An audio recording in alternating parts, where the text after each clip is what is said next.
उन्हें लगता है कि माता पिता जो होते हैं सब बेवकूफ होते हैं, क्योंकि हम 18 साल के जवान है ना, 18 में एडल्ट हो जाते हैं, तो हम यंग हो चुके हैं। आप 18 साल के जवान हो चुके हैं, तो आपकी नजर में आपके माता पिता जो होते हैं वो सब बेवकूफ होते हैं। उन्हें लगता है कि यार तुमने कुछ देखा है क्या, हमने 18 साल में बहुत कुछ देख लिया।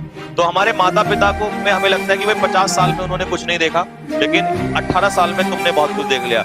हमारा कोई भाई है, हमारी कोई बहन है, या कोई चाचा है, कोई भी है, हमें सब क्या लगते हैं, बेवकूफ लगते हैं। हमें लगता है जो कुछ भी है हमने सब कुछ सीख लिया है, इससे बढ़ के दुनिया में कुछ भी नहीं है। ठीक है, तो ऐसे जिनके जमीर मर चुके हैं जिन लोगों के, उन लोगों के लिए ये स्टोरी है, जरा सुन लेना कहानी है, जरा क्या है बताता हूँ। स्पेशली उन्हीं लोगों के लिए है ये। पानी पी लूं थोड़ा सा, क्योंकि ज्यादा बोलने में सही रहेगा।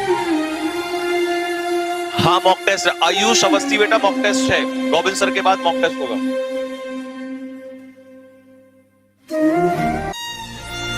ये स्टोरी कहाँ मिलेगी बेटा? ये स्टोरी जब मैं सुना रहा हूँ तो तुम आंखों देखा हाल सुनो ना, कहाँ मिलेगी? नहीं मिलेगी तुम लोगों को यार। मैं जो चीजें पढ़ रहा हूँ तो बहुत यूनिक पढ़ रहा हूँ, तो बहुत ठीक है, तो वो तुम्हें शेयर तो कर रहा हूँ। सुनो, स्टोरी सुन लो बस, अब बात नहीं करना, पहले मेरी बात सुन लो। ये जो बुजुर्ग है ना बेटा, ये जो दादाजी आप दिखाई दे रहे होंगे, ठीक है ना, ये एक्चुअली क्या होते हैं, फौज में होते हैं। ठीक है, इनकी मूछें देख रहे हो? और कुछ इंसान जो होते हैं आपके दादाजी वगैरह जो होते हैं, आप कई बार कहते हो कि जब मैं पैसा कमाऊंगा ना, मैं आपको ये दूंगा वो दूंगा।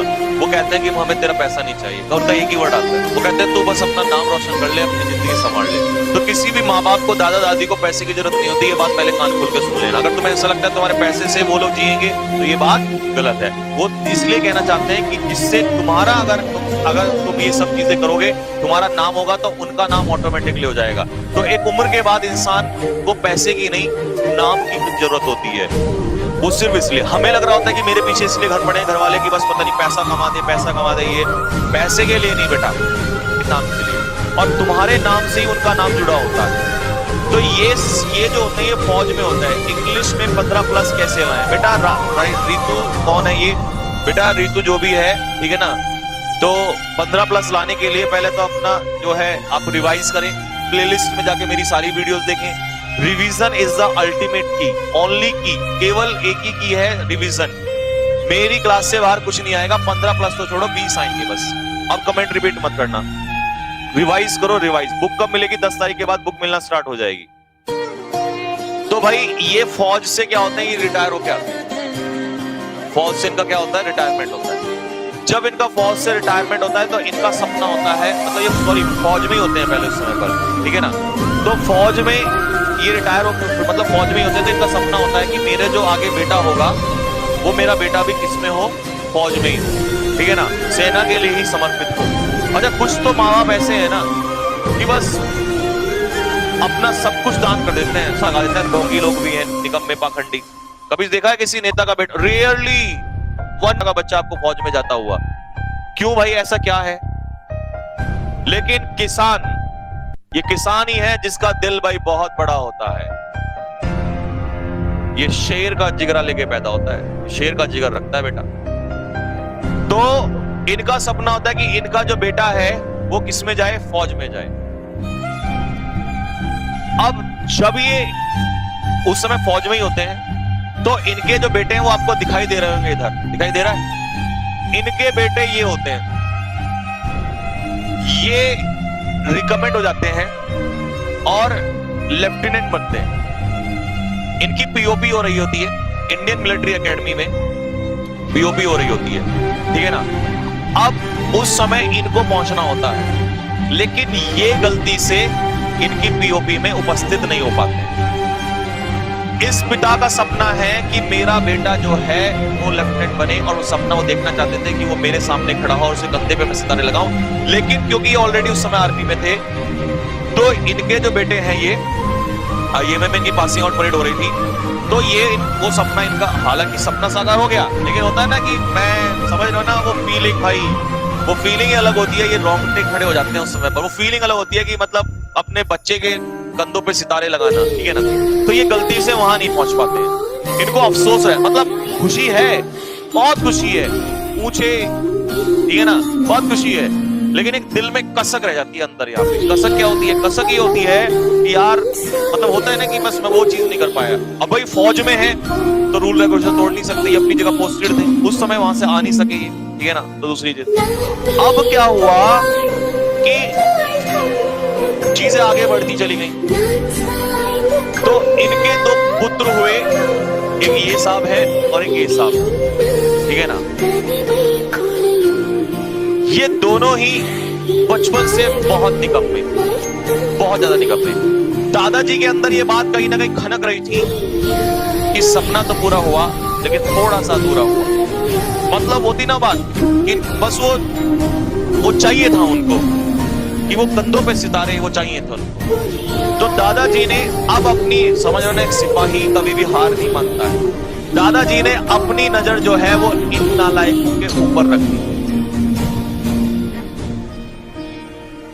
अब ये भी फौज में हैं, लेकिन उन्होंने कहा नहीं, ये भी मेरे दोनों जो बच्चे हैं, मेरे पोते हैं, ये भी फौज में जाएंगे।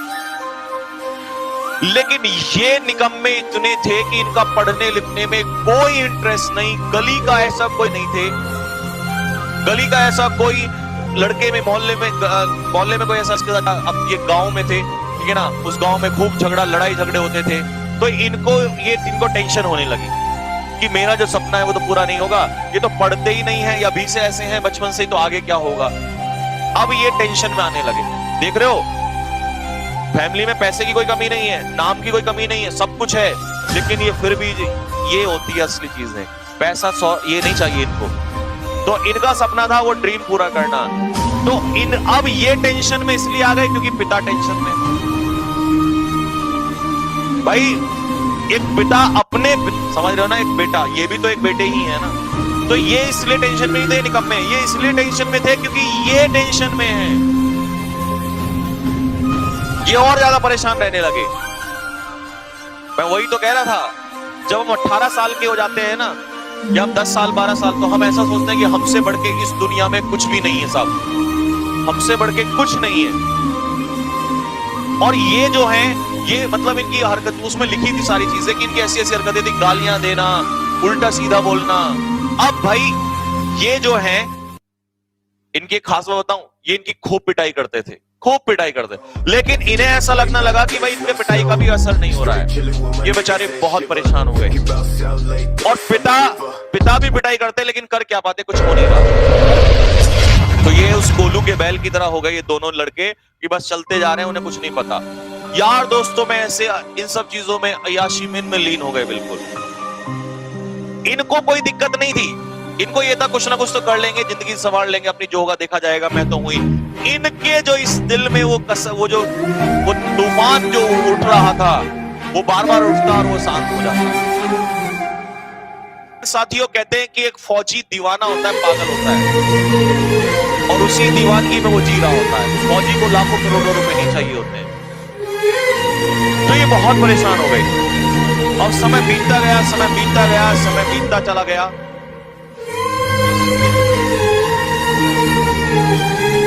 Credit study. बेटा ये जो हंस रहा है ना, तू, तेरे जैसे ही निकम्मे जो नालायक होते हैं ना, उनकी वजह से बहुत सारे माँ बाप अपनी जिंदगी में यूं ही चले जाते हैं। अभी भी हंसी आ रही है कमबख्त। तो भाई ये जो इन्होंने मतलब सब कुछ अपना से, ठीक है, बहुत परेशान हो गए, डिप्रेस होते चले गए, और इन पे कोई असर नहीं पड़ता। मौज मस्ती, पैसा पैसा तो इन्होंने भी कमाया, पैसा इन्होंने भी कमाया, पैसे की कमी नहीं है, कोई दिक्कत नहीं। बहुत समझाया, कुछ नहीं हुआ। अब एक दिन क्या हुआ कि ये जो दादाजी थे, ये ऐसे ही बैठे हुए थे, समझे ना, गांव में आपको बताइए किसान, मतलब फौजी जो है अपनी जमीन नहीं छोड़ता कभी। तो ये वापस वहीं गांव में बैठे हुए थे और अपने क्या कहते हैं, गाय भैंस जो होती है, जो जानवर होते हैं, के पास बैठे हुए थे ऐसे, और इनकी आंखों से आंसू टपक रहे थे। एक वो इंसान जिसका बेटा एक बड़ा अफसर हो, उसकी आंखों से आंसू टपक रहे थे। तो उनके पास में ही इनकी वाइफ, यानी कि इन लोग, वो वहीं पर खड़ी हुई थी और उनको देखकर उनके आंसू निकल रहे थे। तो भाई दर्द तो समझ में आ जाता है। और ये जो दोनों निकम्मे हैं, ये कहीं से घूमते घूमते आ रहे थे और जैसे इन्होंने सामने पहुंचे, इन्होंने देखा कि दादी जी जो है वो थोड़ा सा कहीं ना कहीं डर से पता चल जाता है, तो इन्होंने इग्नोर कर दिया और ये आगे बढ़ गए। अब इनमें से जो एक था, ये पीछे मुड़ के देखा और उसने देखा कि उसके दादा की आंखों से आंसू टप टप टप ऐसे नदी बह रही है। वो पीछे मुड़ा, उसने उसको रोका, अरे रुक भाई रुक। पीछे मुड़ा और सामने गया और इनको लगा कि शायद आज दादाजी को कोई गाली कुछ लेके चला गया, कोई भी कुछ न कुछ बताया। इन्होंने तुरंत दादाजी के सामने होते ना, बताओ किसने क्या कहा, हम देख लेंगे, ये कर लेंगे, वो कर लेंगे, आग लगा देंगे, तबाही मचा देंगे। उन्होंने कहा कि हाँ आज किसी ने बहुत कुछ कहा। बोला बताओ कौन है, आग लगा देंगे, तबाही मचा देंगे। तो इन्होंने कहा आज मेरे दिल ने मुझे बहुत गालियां दी और मुझे फाइनली मैं हार गया हूं कि मैं और मेरा बेटा जो है तुम्हें समझा के पागल हो गए हैं। और फिर इन्होंने ये बात बताई कि मेरा एक सपना था, क्योंकि इन्होंने बोला कि भाई इन्होंने बोला कि सर आपकी दादाजी आपने हमें पहले क्यों नहीं बताया कि बेटा आपको ऐसा लगता है सबको कि मैं पैसे के लिए, कि कमाई के लिए कर रहा हूं, कि तुम कमाओगे तो और हम अमीर हो जाएंगे। नहीं, मेरा ये सपना था, मेरा ड्रीम था। जैसे इन्होंने ये बात सुनी, इनके दिमाग पे चोट लग गई। पिता तो छोड़ो, उस पिता के भी पिता की आंखों में आंसू, और किस वजह से? सिर्फ हमारी वजह से। उनको दिमाग में वो चीजें टकरा गई, चोट लग गई। तो साहब बात क्या थी? अब दो ही बातें थी कि या तो तुम हमारे लिए कुछ नहीं हो, अगर तुम कुछ नहीं हो तो साहब इसका मतलब डायरेक्टली प्रोपोर्शनल आप भी कुछ नहीं हो। लेकिन नहीं साथियों, ऐसा नहीं हुआ। इन लोगों ने, इनके दिमाग में ऐसी चोट लगी, ऐसा असर पड़ा कि उसी दिन उन्होंने कसम खा ली और उसी दिन दादाजी के हाथ में दोनों ने सर कि या तो अब तुम्हारे बेटे फौजी ही बनेंगे या वापस घर नहीं लौटेंगे। और ये निकल गए साथ में वहां से। ये वो पत्थर थे जो कभी पिघलाए नहीं जा सकते थे, लेकिन वो पत्थर पिघल गए। और साथियों एक साल के अंदर ये लोग सेलेक्ट हो गए थे। और ये उस दिन की फोटो है, जैसा कि उस दिन की फोटो है जिस दिन ये दोनों शेर जो हैं वो सामने खड़े हुए थे। और आप एक बात नोटिस कर रहे हो, जो पिता है वो इनके बीच में नहीं है, वो साइड में है। वो बब्बर शेर जो है वो अपने दो शेरों के साथ खड़ा हुआ।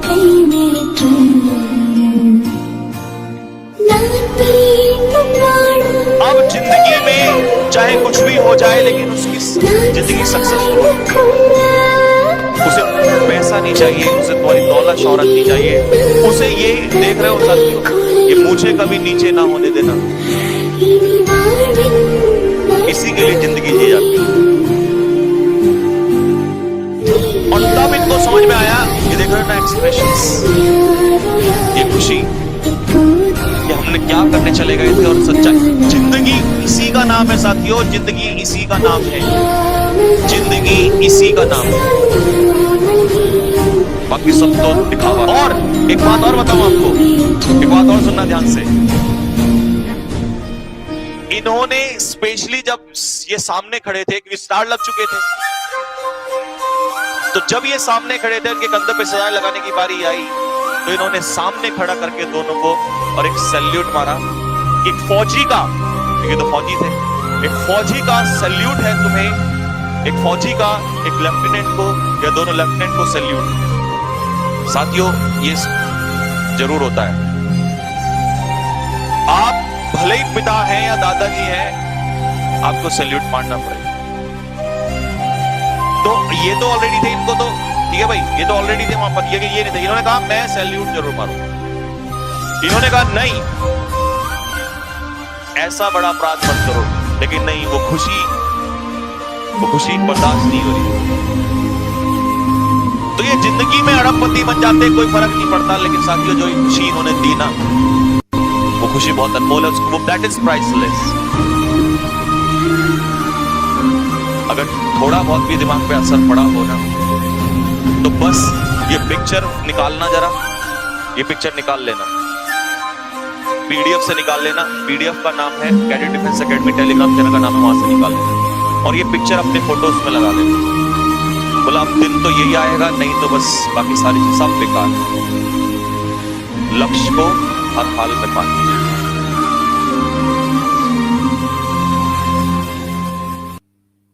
तो मेरी तरफ से सभी बच्चों को बहुत बहुत सारा प्यार। Straight chillin' with my niggas that shiver. Thinking about South Lake, thoughts on the river.